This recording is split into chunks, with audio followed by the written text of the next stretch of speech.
Phone ইয়া করেন না কেন? মানে ফোন ধরেন না কেন আমার? কাজে আছেন তাহলে কেমনি কি করবেন আমার বলবেন না? আমি যে বিপদে পড়ে রইলাম আমার কি করবেন বলেন? কি করতে কই আমি?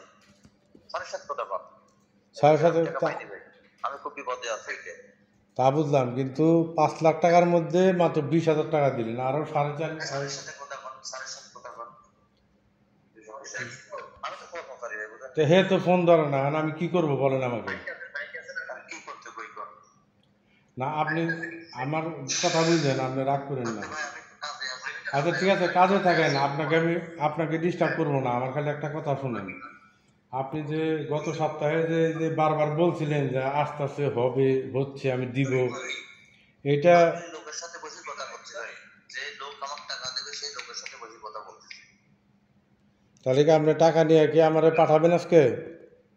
আমি আমি কি বলতেছি যে আমি লোকের সাথে কথা বলতেছি টাকার জন্য, ঠিক আছে? সে হ্যাঁ চেক দিয়ে গেছে, টাকা জোগাড় পারেনি। এই দেখেন, বলেন যে আমি টাকার জন্য বসে আছি ভাই, বুঝছেন? জি এখন আবার স্যারে আমি কথা বলছি, কালকেও বলছে আপনার বিষয়ে কথা বলতে বলতে যাচ্ছে পরে, বুঝছেন? হুম, কালকে বলছেন উনি দেখতে চাইছি, এই তো মন্ডল, ফিরোজ মন্ডল বলছে। আচ্ছা তা আমি আপনার ব্যাপারে সব দেখাইছি ভাই।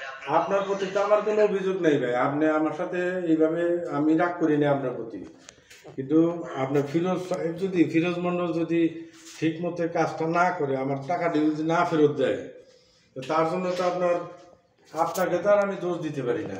আপনি দায়িত্বপ্রাপ্ত, আপনাকে বলছে যে দিয়ে দিও, এইটুকুই। এছাড়া আপনি কোথায় দিবেন? আপনিও তো বেতনভোগী কর্মচারী, তা মানি, কিন্তু উনি আমার ফোনও ধরে না যেহেতু। তাহলে আমি যে মেসেজগুলো দেই বা ফোন দেই এটা কি ওনাকে পৌঁছান? হ্যালো।